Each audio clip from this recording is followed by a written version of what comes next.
सभी भक्तों को श्री शिवाय नमस्तुभ्यम। हर हर महादेव। ओम नमः शिवाय। जय महाकाल। शिवाय नमः। ओम। तो आज हम आपको बताने वाले हैं महाशिवरात्रि या किसी भी महीने के एक दिन ये उपाय पूरा हमने करके दिखाया है। आपको कैसे करना है अब ये उपाय आप भी समझ लीजिए। ये पुष्प विशेष समय में ही आता है, एक तो बरसात के समय में और एक इसके साथ ही अभी बारिश के समय में ये पुष्प दिखता है। तो आपको इस पुष्प से उपाय कैसे करना है। इस महीने की जो शिवरात्रि पड़ रही है वो पड़ रही है 30 सितंबर के दिन।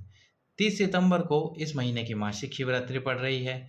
तो आप या तो हर महीने की मासिक शिवरात्रि में से भी किसी भी एक महीने की मासिक शिवरात्रि के दिन या तो पितृपक्ष की शिवरात्रि के दिन या महाशिवरात्रि के दिन इस उपाय को कर सकते हो। इस उपाय को करना कैसे है, आपको पारिजात का ये पुष्प आपको लेना है और इस पारिजात के पुष्प को लेकर पुष्प की ये जो पीछे वाली केसरिया कलर की डंडी है इनको आपको तोड़ना है और इन सभी डंडियों को तोड़कर इन डंडियों को तोड़ने के बाद इन डंडियों का आपको बनाना है चंदन। किस प्रकार, इस प्रकार से तोड़कर एक कटोरी में आपको रख लेना है और फिर इन डंडियों को आपको पीसना है। पीसने के बाद में आपको इन डंडियों का चंदन बनाना है और चंदन बनाकर आपको उस चंदन को शिवलिंग पे लगाना है। चंदन शिवलिंग पे लगाना है और एक पुष्प केवल और केवल एक पारिजात के पुष्प से आपको उपाय करना है।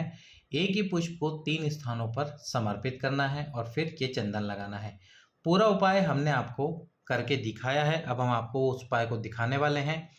तुमरुकेश्वर महादेव का नाम स्मरण अवश्य ही कीजिए। कमेंट में तुमरुकेश्वर महादेव का नाम लिखिए। जो भी व्यक्ति तुमरुकेश्वर महादेव के नाम से इस उपाय को करेगा उसकी जो वंश वृद्धि संतान प्राप्ति की कामना है वह अवश्य ही पूर्ण होगी। 25 वर्ष 30 वर्ष भी यदि आपको हो गए हैं और आपको पुत्र प्राप्ति नहीं हो रही, संतान प्राप्ति नहीं हो रही, तो पूज्य गुरु जी की कथा से सुनकर इस उपाय को हमने पूरा का पूरा करके दिखाया है। वीडियो को लाइक करके, चैनल को सब्सक्राइब करके, वीडियो को शेयर करना ताकि ऐसी और वीडियो आपको देखने को मिलते रहे और हम इसी प्रकार की वीडियो आपके सम्मुख में लाते रहे। तो चलिए अब देखते हैं इस उपाय को कि उपाय आपको करना कैसे है। एक पुष्प और पुष्प के चंदन वाला महाशिवरात्रि या प्रत्येक महीने की शिवरात्रि या पितृपक्ष की शिवरात्रि जो कि 30 सितंबर के दिन पड़ रही है उस दिन भी आप इस उपाय को कर सकते हैं। तो चलिए देखते हैं इस उपाय को। तो आपको सबसे पहले जो पुष्प समर्पित करना है तुमरुकेश्वर महादेव के नाम से करना है। पहला पुष्प आपको माता अशोक सुंदरी के स्थान पर समर्पित करना है। आप देख सकते हो ये जो डंडियों को पीसकर हमने चंदन बनाया है, ये चंदन है जो हमने डंडियों को पीसकर बनाया है जल डालकर, और ये हमने मिक्सी में नहीं पीसा, नॉर्मली अपने हाथों से या फिर सिलबट्टे पे या अमाम दस्ते में पीसा है। तो जो पुष्प आप समर्पित करोगे एक ही पुष्प से आपको उपाय करना है, इतने सारे पुष्पों से नहीं करना। पहला जो पुष्प आप समर्पित करने वाले हो वो माता अशोक सुंदरी के स्थान पर करोगे। देख सकते हो आप पुष्प जो है उसकी केसरिया कलर की डंडी है और बीच में से भी वो हल्का सा केसरिया कलर का है। तो पुष्प आपको समर्पित करना है माता अशोक सुंदरी के स्थान पर। आप सभी जानते हो शिवलिंग में माता अशोक सुंदरी का स्थान होता है, बीच में जो मोटी सी लाइन है। पुष्प समर्पित करते समय इसकी जो डंडी है वो शिवलिंग की तरफ रखना, जैसे कि आप मेरी उंगली से इशारा समझ रहे हो। डंडी शिवलिंग की तरफ रखना और पुष्प वाला भाग आपके सम्मुख में रख लेना। इसके बाद में आपको उस पुष्प को उठाना है और माता पार्वती के हस्त कमल पर समर्पित कर देना है। पुष्प को विपरीत कर देना, यानी जो पुष्प वाला भाग है वो शिव जी की तरफ करना और डंडी आपकी तरफ कर लेना। इस प्रकार से तुमरुकेश्वर महादेव का स्मरण करते हुए आपको इस पुष्प को माता पार्वती के हस्त कमल पर समर्पित करना है। फिर यहीं से इस पुष्प को उठाना है और शिव जी पे समर्पित कर देना है। माता पार्वती के हस्त कमल से उठाकर शिव जी पे समर्पित करना है। तुमरुकेश्वर महादेव का नाम लेते हुए पुष्प वाला भाग आपकी तरफ करना, डंडी वाला भाग आपके विपरीत में कर देना। अब जो चंदन है, चंदन से त्रिपुंड बनाने का भी एक नियम है। जो आपको ऊपर की रेखाएं बनानी है दो, वो सबसे पहले आपको उन्हीं 2 उंगलियों से बनानी है, एक तो मध्यमा उंगली और एक अनामिका उंगली जैसे कि आप देख रहे हो, और जो नीचे वाली लाइन बनानी है वह अंगूठे की पास वाली उंगली से बनानी है। इस प्रकार से नीचे की लाइन त्रिपुंड की आपको बनानी है और इसके साथ ही आपको त्रिपुंड लगाना है भगवान शंकर के शिवलिंग पर। वो जो चंदन है आपके पास में, जो डंडियों को पीसकर आपने चंदन बनाया था, उससे आपको भगवान शंकर के शिवलिंग पर त्रिपुंड लगाना है। प्रतिदिन यदि आपके पास में चंदन अतिरिक्त बचता है तो आप प्रतिदिन भगवान शंकर के शिवलिंग पर चंदन लगा सकते हैं। आप देख सकते हैं चंदन में कितना पीला कलर है कि मेरी उंगलियां भी एकदम येलो कलर की हो गई है। इस प्रकार से आपको पूरे शिवलिंग पर चंदन लगाना है। यदि आपके पास में अतिरिक्त चंदन है, यानी चंदन ढेर सारा है, नहीं है तो कोई बात नहीं, आप माता पार्वती के हस्तकमल पर भी चंदन लगाइए। जो माता पार्वती का हस्तकमल है उस पूरे हस्तकमल पर आपको चंदन लगाना है। माता अशोक सुंदरी के स्थान पर चंदन लगाना है और चंदन लगाते समय आपके मन की कामना, आपकी मनोकामना आपको लगातार बोलते रहनी है और तुम्रुकेश्वर महादेव का स्मरण भी आपको करते रहना है। माता पार्वती के हस्तकमल पर आपको चंदन लगाना है।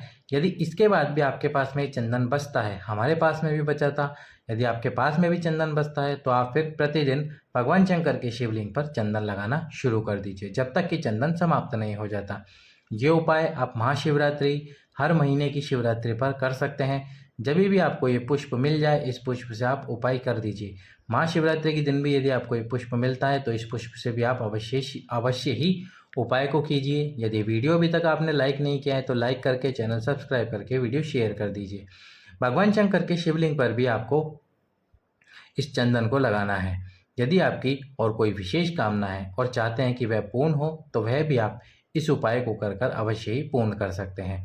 इस प्रकार से आपको चंदन की बिंदी भगवान शंकर के शिवलिंग में प्रत्येक स्थान पर लगानी है। प्रत्येक स्थान पर चंदन लगाते जाइए और बाबा भोलेनाथ से प्रार्थना करते जाइए। इस प्रकार चंदन लगाते रहिए। आप देख सकते हैं ये डंडियों का जो चंदन है कितना पीले कलर का है, येलो कलर का है, जो कि अभी आपको इसमें पीला कलर दिखाई दे रहा होगा। इसी प्रकार से आपको, और इसमें हमने कोई कलर नहीं मिलाया है, ना ही हमने इसमें और कुछ मिलाया है, हम केवल और केवल डंडियों को पीस कर ही इससे उपाय कर रहे हैं। एक विशेष बात और, शिवलिंग में हमने आपको बताया एक विशेष स्थान जो होता है माता पार्वती का हस्तकमल और शिव जी के मिलन स्थान। इस स्थान पर भी आपको इस चंदन को लगाना है। तुम्रुकेश्वर महादेव का स्मरण करते हुए चारों तरफ लगाना है आपको इस चंदन को। यदि मान लीजिए आप नहीं लगा सकते तो स्मरण कीजिए उस मिलन स्थान का और चंदन शिवलिंग पर ही लगाइए। पर यदि पॉसिबल है तो आप शिवलिंग में जो माता पार्वती और शिव जी के मिलन का स्थान है उस स्थान पर इस चंदन को अवश्य ही लगाइए। बाबा से प्रार्थना करते हुए क्षमा करना, बाबा से प्रार्थना करते हुए, तुम्रुकेश्वर महादेव का नाम लेते हुए आपको इस चंदन को लगाना है।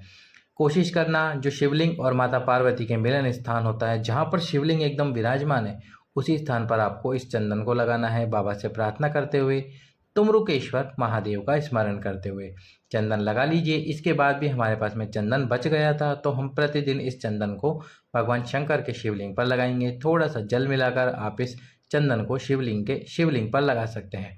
चंदन लगाते लगाते हमारी सभी उंगलियां येलो कलर की हो गई तो इसका मतलब है कि इस चंदन में ये जो डंडियां हैं, पुष्प की डंडियां, ये बहुत ही कलर छोड़ती है, यानी कि येलो कलर देती है। आप देख सकते हैं अभी भी हमारे पास में चंदन बच गया है। अब इस चंदन का उपयोग हम प्रतिदिन भगवान शंकर के शिवलिंग पर चंदन लगाने के लिए करेंगे। और देख सकते हैं आप हमारी उंगलियां भी येलो कलर की हो चुकी है चंदन लगाते लगाते। इसी प्रकार से आपको उपाय करना है, या तो महाशिवरात्रि या प्रत्येक महीने की किसी भी एक शिवरात्रि, या जो आने वाली है 30 सितंबर पितृपक्ष की शिवरात्रि के दिन आप इस उपाय को अवश्य ही कीजिए। बाबा भोलेनाथ आपकी मनोकामना को अवश्य ही करेंगे पूर्ण। संतान प्राप्ति, वंश वृद्धि के लिए इस उपाय को अवश्य कीजिए। यदि 30 वर्ष 25 वर्ष भी हो चुके हैं और आपको संतान प्राप्त नहीं हो रही है तो इस एक उपाय से आपको निश्चित रूप से संतान की प्राप्ति हो ही जाएगी।